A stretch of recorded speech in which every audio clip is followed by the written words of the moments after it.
d'organisation d'élections ak manifestation. On a vu le terrain meeting de Ousmane Sonko et de Pastef ici à Dakar.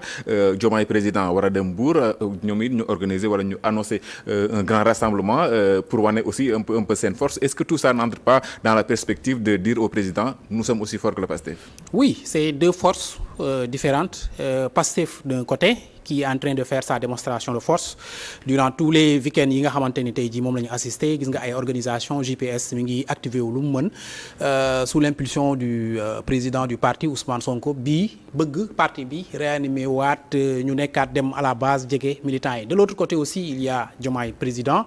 qui veut vraiment se montrer très visible sur la place publique et sur le débat public. Mais c'est deux forces yoo xamante ni bokkuñu doole ñëpp xam nañ ni jamono ji Pastef moo ëpp doole ci li nga xamante ni mooy échiquier politique bu Sénégal. Mais comme ni ma ko waxee woon ni ma ko tàmm di waxee Diomaye ne compte pas pour man suñu wax stratégie politique Diomaye ne compte pas sur Diomaye président, la coalition Diomaye président. Diomaye fi mu yaakaar pour man c'est vraiment sur sa base ci biir Pastef pour man fa la yaakaaree doole boo xamante ni pour man mi ngi koy préparer te mën na bett lool waa Pastef parce que comme d'habitude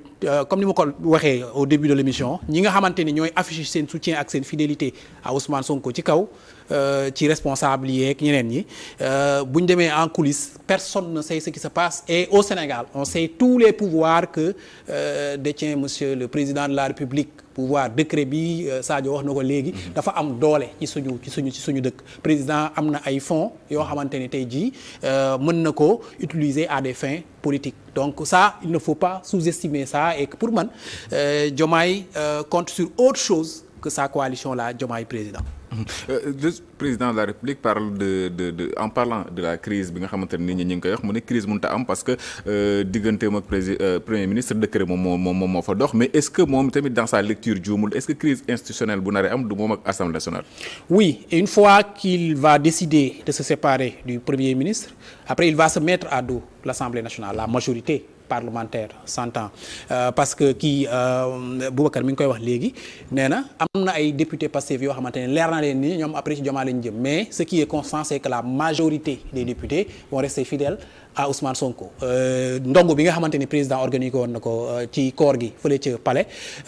moom mooy preuve bi ngay xamante ni tey jii discours yi fa député yi teniroon mooy woon ni la majeure partie des députés ñoom Ousmane Sonko la ñu juré seen fidélité. Maintenant loolu nag moom moo xaw a tardé peut-être toute décision bi nga xamante ni ji moom mooy séparation bi pour man après il y a l'échéance de juin qui vient mooy congrès bi pour man d'ici juin su fekkee Pastef parvenir na à investir Ousmane Sonko le président va faire des choix forts yoo xamante ni mën na nekk séparé wu ak ki nga xamante ni mooy Ousmane Sonko pour nag mettre en place une stratégie boo koy permettre tey jii mu am un deuxième mandat à la tête du pays mais ce sera très compliqué parce que nag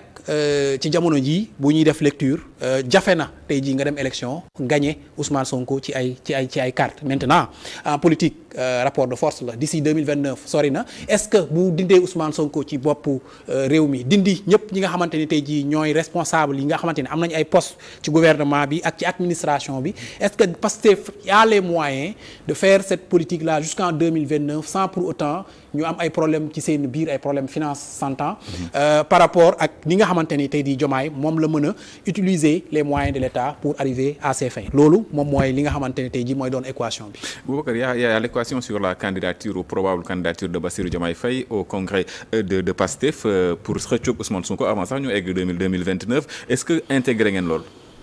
non mais Assane. Diomaye mi nga xamante ni daf ñu woon ginnaaw. tous les actes qu'il pose montrent que. non même non xam nga ñun xam nga nit Sénégal yi mën a atte c'est en fonction des actes qu'il pose. démissionné yegul d'accord wala. oui man nag je pense que le bureau politique doit prendre ses responsabilités. en quoi faisant nooy ndàkk Diomaye oui Diomaye waratuñ ko bàyyi suñu parti.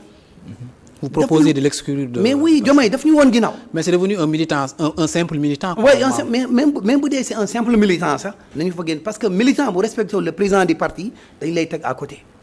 le président du parti s'appelle Ousmane Sonko. toute décision politique qui engage le parti loolu Ousmane Sonko moo koy décider képp ku mënul respecter Ousmane Sonko na nga nekk président de la République tudd Bassirou Diomaye Faye amul benn militant Pastef bu lay respecter parce que nee na oui militants yi dañ koy saaga ci réseaux sociaux yi wala dañ koy critiquer moom moo def li ko xale yi di critiquer réseaux sociaux yi du ay xale kese ñoo fa nekk ñi ko mag nekk dans des institutions internationales di liggéey ñoo nekk di ko critiquer parce que dafa am projet benn vision bi ñu jaayoon Sénégalais yi nit ñi dugal ci seen xaalis xaaruñu woon poste xaaruñu woon dara donc moom vraiment parce que daf ñu woon ginnaaw lu mu tonku woon moom ak Ousmane Sonko mënatu ko respecter te wane na ko carrément Ousmane Sonko day wax jëmale fii politiquement moom mu jël beneen décision fële donc politiquement bokkut ak gis-gis ak Ousmane Sonko warul sax xalaat di ne day ñëw pour nekk candidat pour le congrès. mais mi ngi si parti bi. non mais avant loolu sax balaa ñu fay egg non ma ni balaa ñu fay egg nañ ko exclure du parti. c'est très simple léegi moom. nañu dem décision radicale. non dama ni moom puisque nee na am na doole. am na légitimité politique. loolu lay bàkkoo di wane ni moom Pastef. lu bëri moom moo ko fi teg. bu ngeen ko ma ni nañu dem élection présidentielle anticipée janvier 2027 ou la première semaine du mois de février 2027. bu ngeen ko exclure Pastef li ngeen si teg mooy yéen ñëpp démissionné. mais oui loolu c'est la conséquence politique à tirer. mënatoo avoir un ennemi au sein de ta maison. xamante ni loo décidé jëmale fii mu ne la noonu loolu du fi amee même s'il est le président de la République le président du parti le chef du parti s'appelle Ousmane Sonko. képp ku mënul respecter Ousmane Sonko duñ la respecter. ak koo mënti doon na nga tudd Diomaye na nga tudd Donald Trump da ngay respecter Ousmane Sonko militants yi ànd ak discipline de parti respecté la soo ko mënul amul benn militant bu lay respecté. à moins que ça soit les opportunistes ñi nga xam ne bëgg nañ am poste. bon pour le moment amul irrespect pour man bu flagrant. boo xamante ni Diomaye wane na ko par exemple manqué ko de respect dans la parole ou quelque chose comme ça y a juste que dañoo am ay divergences politiques ñoom ñaar divergences yi ñoom leer na ñëpp Diomaye wax na ko Ousmane Sonko wax na ko et pour man loolu mën na constituer richesse ci parti bi mais su ngeen bëggee sukkandiku ci divergences yi ñu am ñoom ñaar divergence de vue ci dossier judiciaire yi par exemple sur la révision des comptes et cetera ngeen bëgg ko exclure du parti est-ce que ce ne serait pas un peu radical ci comme décision. xam nga Ousmane Sonko moo nekk di rafetal mais Diomaye amul benn acte bu muy teg loo xamante ni dafa jëm si jéem a dajale Sonko ak Diomaye Ousmane Sonko moo fi nekk di rafetal di jéem a retenir yenn responsable politique yi éviter leen di wax lii bu leen wax lii bu journée des martyrs Ousmane Sonko dafa ni militants yi éviter yenn yi. ba mu commencé tudd Diomaye ñi fa nekkoon les ex-détenus commencé di yuuxu tudd Diomaye mais dafa leen bàyyi leen parce que mus na au moins def dara pour parti bi oui Sonko moo nekk di rafetal mais Diomaye xoolul loolu yëpp. là aussi parce que mënoo nekk kilifa d'un parti politique nga décider pour le parti lii la man en tant que militant du parti simple militant ma ni la yow li nga décider du loolu mooy am lee mooy am alors que yow yaa tax man ba ma falu ba ma nekk président fi ma toog Diomaye bu nekkee président ginnaaw yàlla ci barke Ousmane Sonko la faloo Ousmane Sonko moo ne Sénégalais yi jàppal leen ma kii falal leen ma kii donc même s'il est le président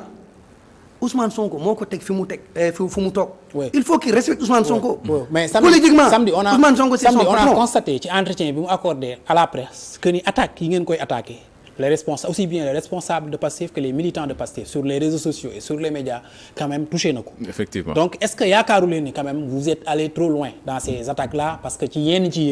quand même kaddu yi ñuy yëkkati di ko teg ci deru président de la République loolu est-ce que yaakaaru leen au sein de Pastef yéen ci seen bopp war ngeen ko combattre aussi. amul kenn ku ko saaga d'abord parce que man je suis très présent sur les réseaux sociaux maa ngi Facebook maa ngi TikTok maa ngi Twitter mooy X. xale yi saagawuñ ko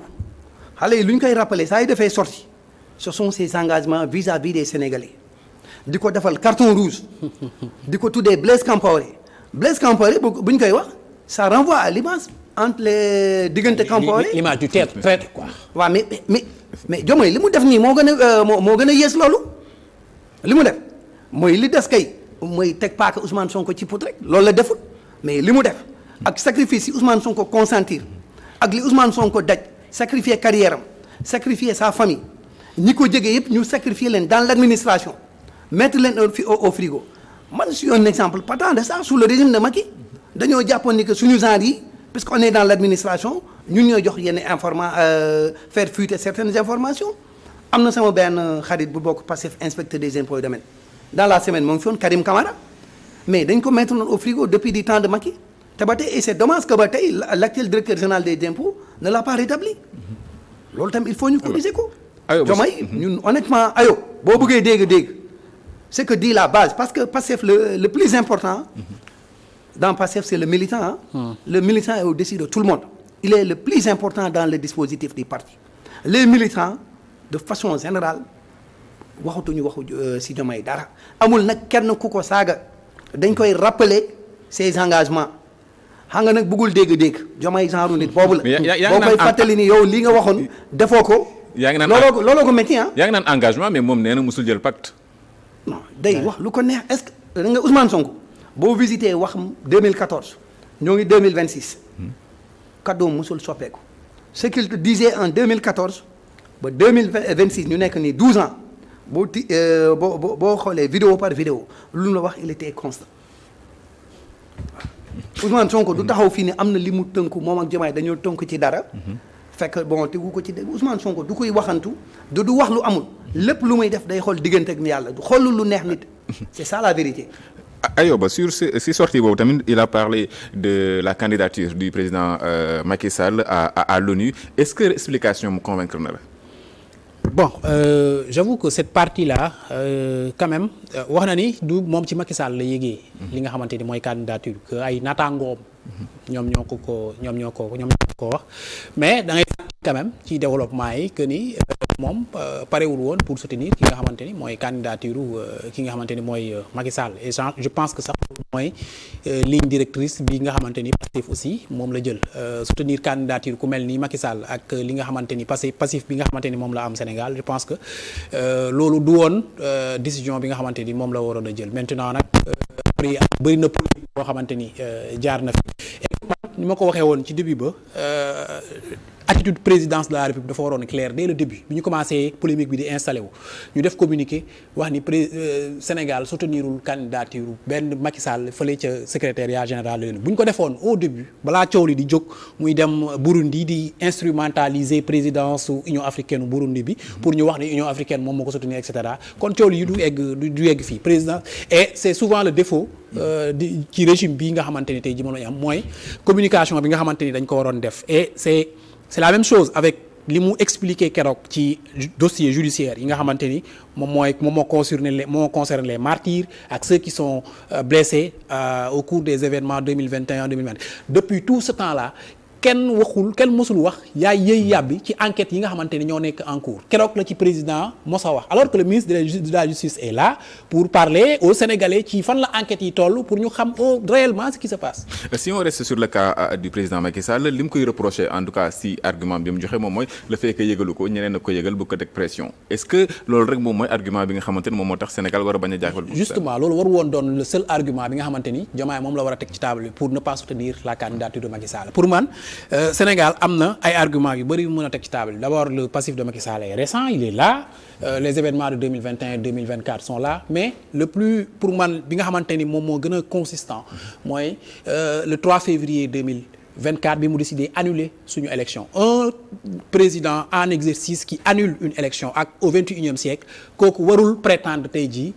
déposer sa candidature au secrétariat général de l'ONU et warul prétendre aussi am soutien wu son pays bi nga xamante ne tey jii moom moo ko waroon njëkk a soutenir pour man. Boubacar sur cette question l'argument du fait que ni le président Macky Sall yëgalu ko ñenn ñi jàpp na ni problème d'égo la. bon man pour man mënoon na wut beneen argument lu dul ay dafa déggawul ak Macky Sall man li ayoo wax man c'est ça mon opinion et c'est l'opinion de la majorité des Sénégalais compte tenu du passif bi Macky Sall di traîner au Sénégal en termes de droits de l'homme les victimes qu'il a commises les meurtres les assassinats mais loolu Macky Sall kan moom ban président bu ànd ak sagom mooy ne je porte la candidature de Macky Sall Pierre Nkurunziza c'est à l'image de Macky Sall voilà moo tax il a porté la candidature de Macky Sall man pour man du ñàkk a déggoo même bu déggoo woon ak Macky Sall c'est pas ça le problème man pour man c'est le passif lourd bi Macky Sall bàyyi Sénégal fii en matière de droits de l'homme loolu moom moo indi problème bi foofu la ragalee soutenir Macky Sall loolu kese la bu dul woon loolu da koy soutenir voilà du question déggool ak Macky Sall wala Macky Sall ñëwul gisanteeg moom wax ak moom c'est pas ça loolu c'est pas un argument qui tient terminons si li nga xamante ne moom mooy jege si fi mu nekk nii le chef de l'État jël na ay position par rapport ak Pastef par rapport ak li nga xamante ni moom mooy l'avenir de ce parti là génn gu si mi ngi wéy di si taxaw il l'a rappelé na it la loi disons proposition de loi bi jàll à l'Assemblée nationale en disant que comprendre précipitation bi ci am ñi ngi wax crise institutionnelle yaa ngi wax tout à l'heure que le Pastef doit exclure Bassirou Diomaye Faye ci parti bi li si conséquences yi moom mooy démissionner est-ce que foofu du ngeen dugal problème Sénégal si ay guuta goo xamante ni ndaxte ñaari pouvoir yi dootuñ juboo bon d'abord bu dee am na ku dugal Sénégal si difficulté yi ñu toll nii c'est lui-même en personne le président de la République Bassirou Diomaye Faye. C'est la responsabilité de Pastef. non da ma lii waaw c'est vrai Pastef moo ko tànn président Ousmane Sonko moo ko tànn parce que confiance bu amoon ci moom la mu am kóolute ci moom ak yar bi mu ko woon ak tëggin bi mu ko woon mu jàpp ne kii bu ñëwee dina mën a dégg ak moom ci par rapport ak programme économique bi ñu am ak vision politique bi ñu am mais xamuloon ni que kii lui a tourné le dos avant ça muy génn prison léegi fu ñu toll nii Diomaye di wax quelle est la précipitation non Diomaye en vérité moom moo bëgguloon lii am changement yi ñu indi nii ci article L29 ak article L30 moom dafa noon réforme yi au plus tard premier trimestre de l'année 2026 mais Pastef toog na xaar ko ba premier trimestre jeex ba mois d'avril waxul dara si la Pastef jël initiative boppam yóbbu propos les députés de Pastef def proposition de loi Diomaye soo bëggee dégg il est dans le dilatoire xam nga li Macky Sall doon ne amatuma li may njuuj njaaj Diomaye si ay njuuj njaaj la nekk dans des calculs électoralistes si yooyu la nekk moo tax mu indi avant projet de loi pour jéem a wut consensus indi société civile indi mooy xam nga société civile elle est vaste mais dafa am Sénégal une partie de la société civile te une société civile spécialisée des élections ñoom loolu lañ jàppee seen bopp lépp lu président war a décider ñoom il faut ñu am consensus ak ñoom mais société civile bii nekk nii ci élection yi nii tey ñoom Moundiaye Cissé ak ñoom ñeneen bugguma sa personnaliser le débat mais s'il ne tenait qu'à eux ñun Pastef tey du ñu egg au pouvoir ñoom ñoo doon dem il faisait le tour des plateaux télé du système pour légitimer lu ñu doon day xale yi. Boubacar bëri ngeen front de. non du bëri nañ front de fii dafa am société civile normale bi nga xam ne ils sont dans les droits de l'homme. Ça c'est l'ADN du Pastef. Non ils sont en front avec la justice. non avec la société civile avec la presse. tout le monde. Il y a la société civile la vraie. boobu mooy ñan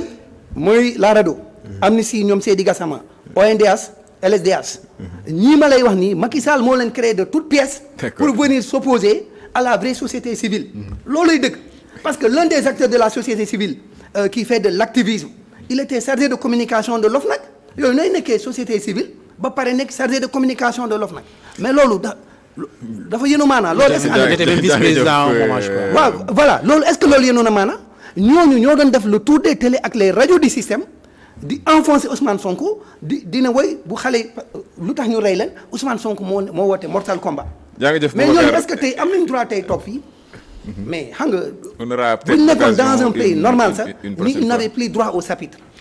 On aura peut-être l'occasion une prochaine fois de dugg si sujet boobu il est déjà 20h te le journal mi ngi ñuy xaar ak Mame Khady Diéry Fall ñu jaajëfal leen mbokk yi ñu doon teewlu ci Walf TV jaajëfal Ayoba Boubacar Sadio bu Pastef mbokk yi ñu doon àndal ci liggéey bi Pape Samba Mami ak Barka mi nekkoon ci régie bi